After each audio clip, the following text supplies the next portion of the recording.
स्वागत है आपका हमारे YouTube चैनल जिसका नाम है Prince A to Z classes.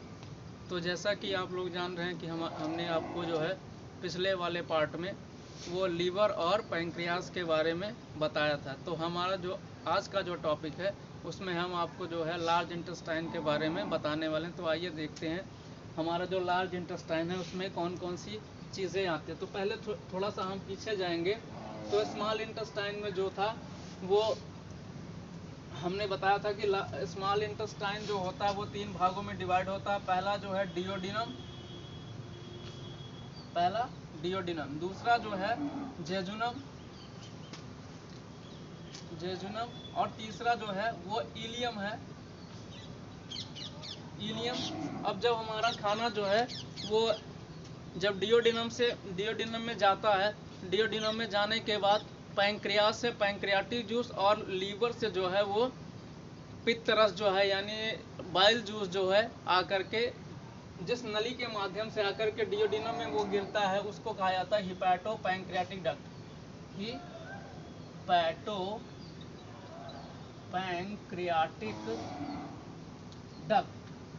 Hepato pancreatic duct नली के माध्यम से ये हमारे डिओडिनम वाले पार्ट में आता है।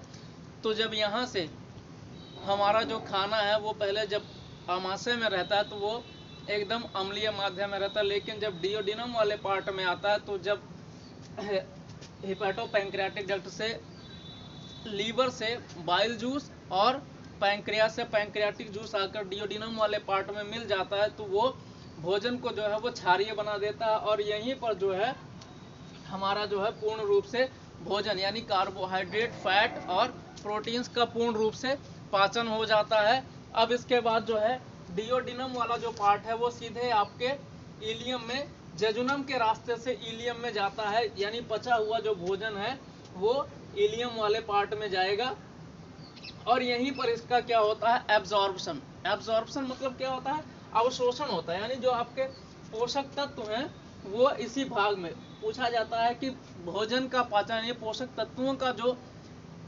तत्वों का अवशोषण जो है वो कहाँ पर होता है। तो वही पार्ट है, इलियम वाला पार्ट है जिसमें पोषक तत्वों का यानी जो आपने खाना खाया है उसमें जो न्यूट्रिएंट है वो इसी भाग में आकर के वो एब्जॉर्प्शन हो जाता है। तो एब्जॉर्प्शन कैसे होता है आपके इसको देखेंगे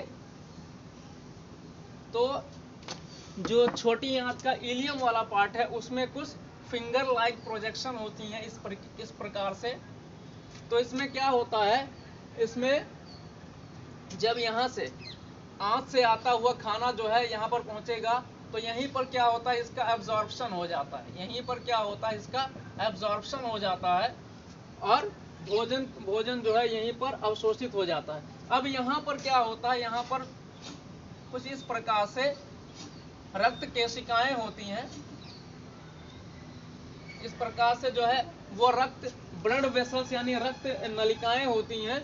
अब जो आपके खाने में पोषक तत्व हैं ये ब्लड कैपिलरीज होते हैं, रक्त केशिकाएं जो होती हैं न्यूट्रिएंट को इसी में वो एब्जॉर्ब कर लेती हैं। एब्जॉर्ब करने के बाद क्या होता है कि ये आपके पोषक तत्वों को जो है वो शरीर के विभिन्न भागों यानी छोटी छोटी सेल्स यानी कोशिकाओं तक यह पहुंचा देती हैं, जिससे कि आपको ऊर्जा मिलती है। और यही ऊतक जो है अपनी इच्छा अपनी मर्जी के अनुसार जो है उसको ग्लूकोज के फॉर्म में रहता है तो ग्लूकोज को ग्लाइकोजन में तोड़ करके आपके शरीर को वो ऊर्जा प्रदान करता है। तो ये तो प्रोसेस हो गया हमारा अवशोषण। इसमें भोजन का जो है अवशोषण हो जाता है, पूरे जो प्रक्रिया रहती है इसमें वो भोजन का पूर्ण रूप से अवशोषण हो जाता है। अब जो बचा रहता है यानी इसमें कुछ डाइजेस्टेड प्रोडक्ट रहेंगे और कुछ अनडाइजेस्टेड जो प्रोडक्ट रहेंगे। तो जो अवशोषित हो गया वो तो यहाँ पर इसका एब्जॉर्प्शन पूरे तरीके से हो गया, लेकिन जो अनडाइजेस्टेड फूड है यानी जो अपचित भोजन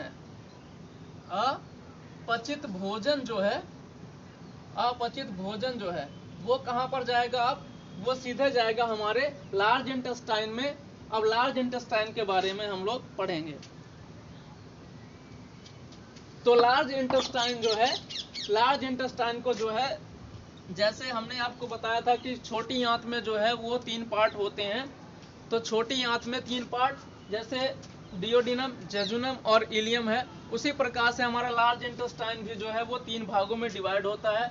सबसे पहले बात करेंगे लार्ज इंटेस्टाइन की लंबाई कितनी होती है। तो लार्ज इंटेस्टाइन की जो लंबाई होती है वो लगभग 1 से 1.25 मीटर तक लंबी होती है और चौड़ाई इसकी जो होती है वो 3 इंच की होती है। इसकी लार्ज इंटेस्टाइन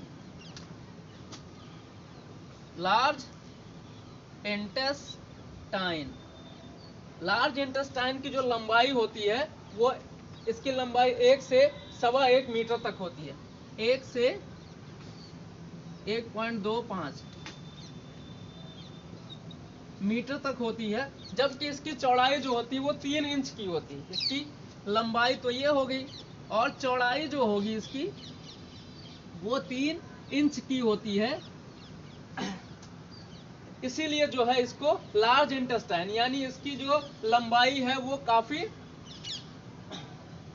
ज्यादा होती है और चौड़ाई जो है वो थोड़ी सी कम होती है, इसीलिए इसको जो है लार्ज इंटेस्टाइन के नाम से जाना जाता है।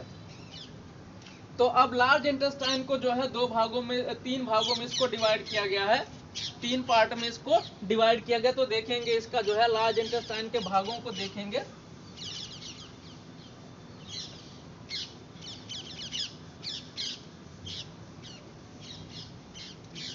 तो लार्ज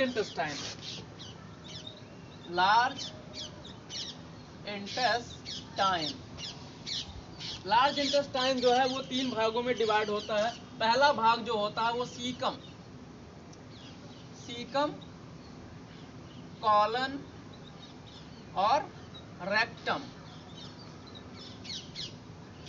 यानी यहां से हम देखेंगे, इस फिगर के माध्यम से देखेंगे तो ये क्या है, हमारा ये छोटी आंत है, छोटी आंत का ये डियोडिनम वाला पार्ट है और ये जेजुनम वाला पार्ट है, और यहाँ पर जो है ये डियोडिनम, जेजुनम और इलियम वाला ये पार्ट है। इलियम वाला पार्ट जो है इस सीकम वाले पार्ट में जाकर के यहाँ पर ये खुलता है। अब यहाँ से जो खाना है ये जो सीकम वाला पार्ट है यहीं पर जाकर खुलता है, और कॉलन जो है, कॉलन पार्ट जो है वो 3 भागों में डिवाइड होता है। तो कॉलन जो है उसको, ये वाला जो पार्ट है, जब यहाँ से खाना हमारे इधर जाएगा, ऊपर की तरफ जाएगा, तो क्या होगा, यहाँ पे खाना जो है इस नली के माध्यम से जो है वो जाता रहेगा यहाँ पर। तो इसको कहा जाता है हमारा असेंडिंग कॉलन, और इसको डिसेंडिंग कॉलन, और ये जो है हमारा, ये होता है हमारा ट्रांसवर्स कॉलन। यानी जो हमारा कॉलन पार्ट है उसको जो है 3 भागों में डिवाइड किया गया है। तो कॉलन जो है वो ट्रांसवर्स कॉलन,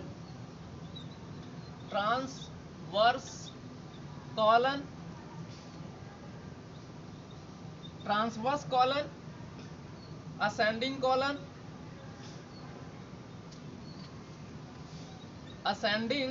कॉलन और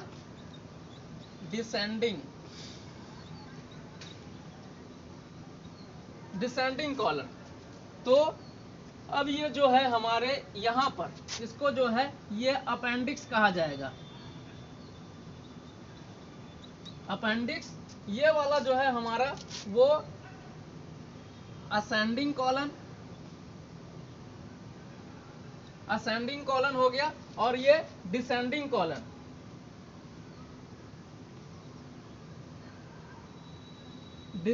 कॉलन हो गया, और ये जो है हमारा ये ट्रांसवर्स कॉलन होता है। ट्रांसवर्स कॉलन, और ये जो है वाला पार्ट है इसको रेक्टम कहा जाएगा, रेक्टम, और ये जो पार्ट है इसको एनस के नाम से जाना जाएगा।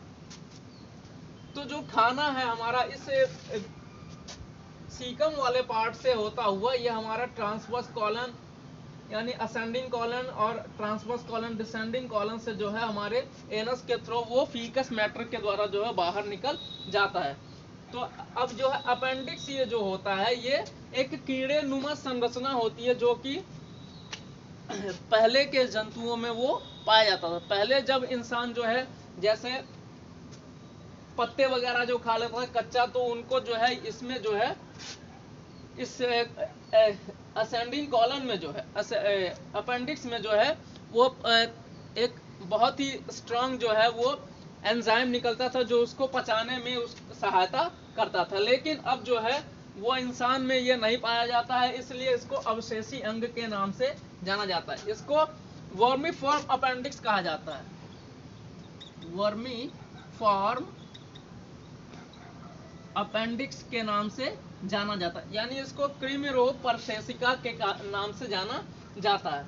अब यहाँ से जो है हमारा खाना जब ये इधर से जाएगा तो, और यहीं पर जो है एक हमारे इंटेस्टाइनल का जो फंक्शन होता है, इसमें लार्ज इंटेस्टाइन में एक जीवाणु पाया जाता है कॉलन वाले पार्ट में। यहाँ पर इस वाले पार्ट में एक जीवाणु पाया जाता है जिसको एशेरिकिया कोलाई के नाम से जाना जाता है, एशेरिकिया कोलाई के नाम से इसे जाना जाता है। तो ये क्या काम करता है, तो देखिए हमने बताया कि जो है एशेरिकिया कोलाई यानी जो कॉलन वाला पार्ट है, इसमें एशेरिकिया कोलाई नाम का एक जीवाणु होता है, काफी सारे बैक्टीरिया होते हैं। लेकिन ये जो एशेरिकिया कोलाई है ये हमारे साथ जो है सिम्बायोटिक जीवन व्यतीत करता है, यानी इससे हमको कुछ लाभ होता है और इसको भी हमारे पेट से यानी आमाशय से जो है कुछ लाभ होता है, इसीलिए इसको सिम्बायोटिक बैक्टीरिया कहा जाता है, सहजीवी जीवाणु कहा जाता है। एशेरिकिया कोलाई जो है ये क्या करता है, जब हमारा जो फीकस मैटर है यानी जो अपचित भोजन है जब हमारे कॉलन वाले पार्ट में जाएगा ये, तो क्या होता है कि एशेरिकिया कोलाई जो है इसको खा लेता है और बाकी इसमें जो है काफी, जब ये सड़ जाए इसको सड़ाने और गलाने का काम करता है। एशेरिकिया कोलाई जो है हमारे भोजन यानी जो अपचित भोजन है उसको सड़ा गला करके ये एकदम फीकस मैटर में बदल देता है, और बदले में हमको क्या देता है, यानी जब ये इसको खा लेगा तो इसका जो है इसका भी पोषण हो जाएगा, और जो है ये बदले में हमको क्या देता है, एशेरिकिया कोलाई जो है बदले में हमको विटामिन B12 तथा विटामिन K हमारी लार्ज इंटेस्टाइन में ये दे देता है। ये क्या करता है, एशेरिकिया कोलाई जो है ये हमको विटामिन B12 और विटामिन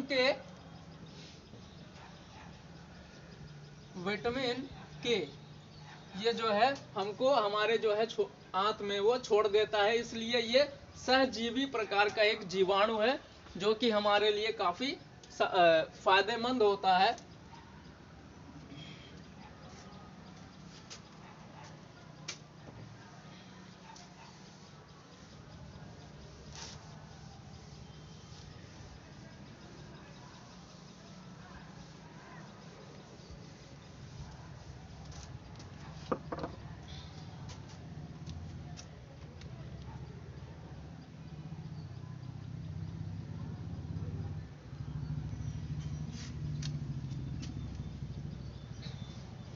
अगला जो है इससे जो है अब जो है लार्ज इंटेस्टाइन जो है इसमें क्या होता है कि यह हमारे शरीर में जो है सहजीवी यानी सिम्बायोटिक की तरह काम करता है, यानी सहजीविता की तरह ये काम करता है। सहजीविता यानी अब जो है जो फीकस मैटर है यानी जो अपचित भोजन है वो हमारे ट्रांसवर्स कॉलन से होता हुआ यानी असेंडिंग कॉलन से होता हुआ ट्रांसवर्स कॉलन से होता हुआ डिसेंडिंग कॉलन के रेक्टम वाले पार्ट में पहुंच जाता है, और यहीं पर जो है वो 2 से 3 घंटे यहाँ पर रहता है। उसके बाद हमारे एनस यानी गुदा द्वार के रास्ते से ये बाहर निकल जाता है, और इस तरह से ये हमारा जो है पाचन वो कंप्लीट हो जा रहा है। अगला जो है नेक्स्ट टॉपिक जो है हम नेक्स्ट डे लेकर आएंगे। तब तक के लिए धन्यवाद।